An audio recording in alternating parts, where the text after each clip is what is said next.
BJP कह रही है कि इंक्वायरी की मांग कीजिए, इस्तीफे की कहां से बात? इंक्वायरी सर किससे करेंगे? सत्ता आपकी है, आप सुनते हैं। आपने आज तक कोई कॉन्फ्रेंस किया है जनता में बैठ के?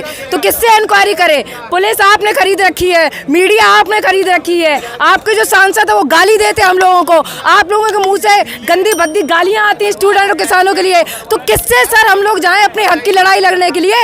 तो यही हमारे पास एकमात्र उपाय है कि हमें सड़क पे उतरना पड़ेगा, ताकि देश में क्या हो रहा है वो आपकी मीडिया के द्वारा हर एक के घर में पता चले। खड़ी है आप लोगों के लिए? बिल्कुल सर, कोई दिक्कत नहीं है सर। पिछली बार पुलिस की गाड़ियां खड़ी थी, लाठीचार्ज हुआ था, उसके बाद मैं दोबारा यहाँ पे हाजिर हुई हूँ। लेकिन कल जिस तरह से संसद में बीजेपी तो कह रही है माफी मांगनी चाहिए राहुल गांधी, क्यों माफी मांगेंगे सर? अगर विपक्ष पार्टी का या प्रोफेसर पढ़ा लिखा अगर हम लोग आ रहे हैं सड़क पर देश की जनता शिक्षा को बचाने के लिए, तो माफी किस चीज? अरे माफी तो तुम मांगो बीजेपी सरकार, जो आप भद्दी भद्दी गालियां स्टूडेंट को दे रहे हो, जिसके ऊपर लाठीचार्ज करने का आपने आदेश दिया, स्त्रियों के कपड़े फाड़ने का आदेश दिया, तो माफी आप मांगोगे। कोई राहुल गांधी माफी नहीं मांगेंगे और ना ही कोई विपक्ष पार्टी का या देश की जनता माफी बीजेपी सरकार से मांगेगी। गुमराह कर रहे हैं राहुल गांधी? नहीं कर रहे सर गुमराह। अगर शिक्षा को बढ़ावा देना और शिक्षा को बचाने के लिए गुमराह का नाम दिया जाता तो ठीक है, हम ऐसे ही गुमराह अच्छे हैं, ऐसे हम गुमराह होने के लिए तैयार है। महिला की सुरक्षा के लिए अगर कोई आगे आता है उसको गुमराह का नाम दिया जाता तो हम ऐसे ही गुमराह अच्छे हैं। राहुल गांधी ने कल संसद में सीधा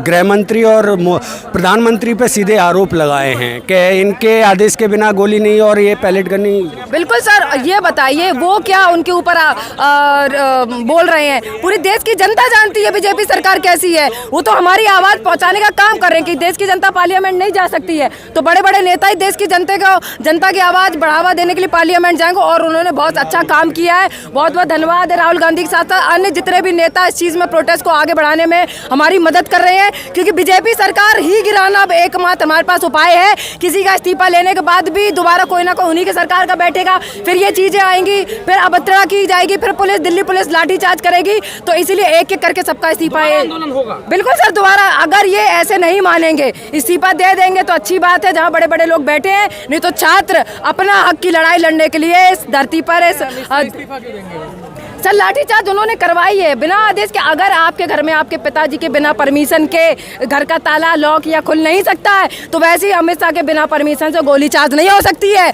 तो ये देश की जनता को गुमराह करना बंद करिए कि हमने नहीं किया।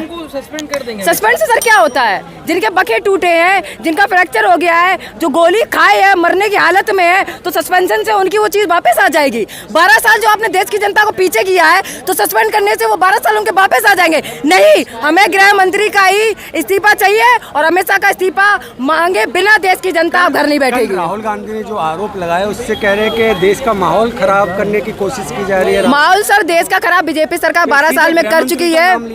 12 साल से जो बीजेपी सरकार है उन्होंने जनता में माहौल खराब कर चुके हैं। जो सोई हुई जनता है अभी भी उनका सपोर्ट कर रही है कि बहुत अच्छा किया है। अगर लाठीचार्ज हो रही तो क्या हुआ? दिल्ली पुलिस कहती है अभी तो लाठीचार्ज हुआ, देखते आगे आगे तुम्हारा कैरियर खाने का काम हम करेंगे। तो बिल्कुल बिल्कुल सर, अभी तो ये शुरुआत है ना, अभी तो 2-4 दिन की हम लोग मांग कर रहे हैं। अगर ये प्रेम स्वभाव से अपनी मांग हम लोगों को जो इस्तीफा है धर्मेंद्र अमित शाह दे देते हैं तो अच्छी बात है, नहीं तो देश की जनता जैसे अभी धर्मेंद्र प्रधान के लिए सड़क पे उतरी थी, वैसे ही गृह मंत्री के लिए भी सड़क पे उतरने का काम ये देश की जनता करेगी। और हम किसी से डरते नहीं है, हम एजुकेटेड लोग हैं, स्त्री हो चाहे पुरुष हो, अपना हक मांगना हम जानते हैं। और जब तक ये गवार लोग सरकार चलाएंगे तब तक लाठीचार्ज के अलावा इस देश की जनता को कुछ नहीं मिलेगा। सब गवार है, अनएजुकेटेड कौन नहीं? पीएम मोदी से लेकर गृह मंत्री से लेकर हर कोई अनएजुकेटेड है। जो एजुकेटेड लोगों के साथ लाठीचार्ज करने के साथ कपड़े फाड़ने का काम है दिल्ली पुलिस के द्वारा करवाती है। जंतर मंतर पे प्रधानमंत्री का अपमान कर रही है, खड़ी होकर। कहाँ अपमान किए हैं सर?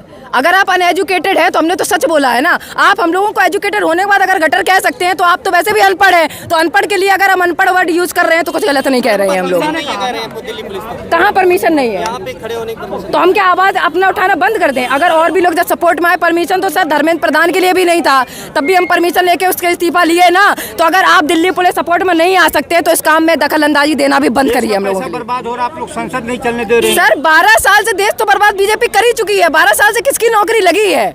इसने देश की जनता का बर्बाद और भविष्य खाने के अलावा क्या किया है? और आज की डेट में अगर हम 1 साल कुर्बान कर सकते हैं इस देश का भविष्य बचाने के लिए, तो हम हंसी खुशी अपना 1 साल बर्बाद अब करने के लिए तैयार है। बिल्कुल सर, रमेश शाह का जब तक इस्तीफा नहीं मिलेगा देश की जनता घर नहीं बैठेगी। अगर सड़कों पर लाठीचार्ज करोगे तो घर बैठ के हम लोग वीडियो बनाएंगे।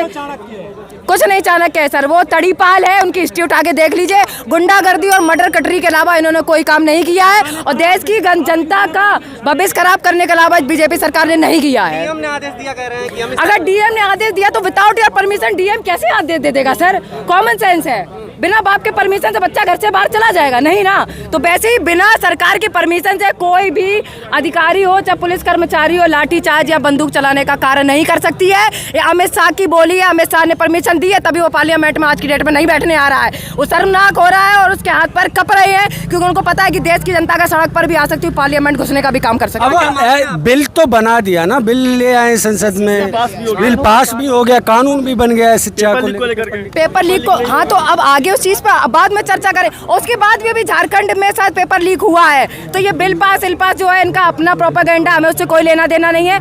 एजुकेशन मिनिस्टर का हमने इस्तीफा ले लिया है, अब जो मुद्दा है वो गृह मंत्री का, तो गृह मंत्री के मुद्दे के लिए ही हम लोग बात करेंगे और उन्हीं के जब तक वो रेजिग्नेशन नहीं देंगे तब तक छात्र ऐसी सड़कों पर आता रहेगा। गृह मंत्री का इस्तीफा मांग रहे, क्या कहें? जिस तरीके से देश के अंदर भारतीय जनता पार्टी राजनीति कर रही है वो बहुत शर्म की बात है। जिस तरीके से 20 जुलाई को जंतर मंतर पे जिस तरीके से गृह मंत्री द्वारा जो लाठीचार्ज करी गई, बड़ी बेरहमी से लाठीचार्ज करी गई, छात्रों के ऊपर छात्राओं के ऊपर जिस तरीके से लाठीचार्ज हुई है, किसी का सर फूटा है, किसी का पेट टूटा है, किसी की कमर टूटी है, किसी की हड्डी टूटी है और जिस तरीके से बदतमीजी महिलाओं के साथ में की गई है उसको देश का युवा बिल्कुल बर्दाश्त नहीं करेगा। आने वाले समय में बहुत जल्दी देश के प्रधानमंत्री को जवाब मिल जाएगा।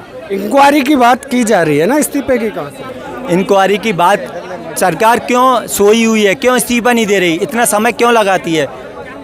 अफवाह नहीं है, सबको मालूम है अफवाह नहीं है। बस चोरी करने का नाम है, बस साक्ष्य खुलकर आए साहब कि तुमने कितनी चोरी, 200 करोड़ की चोरी वहाँ से हुई। मैं चंदा दिया था, मैंने भी चेक 2 चंदा दिया था राम मंदिर के में, पर मेरा भी हक है मामले का।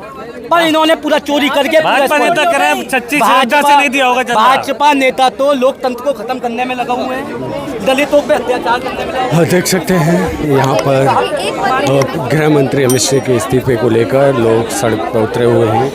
आप इन तस्वीरों में देख सकते हैं। डरा रहे हैं ना, मारेगी, घसीटेगी, सत्ता से बाहर करेगी।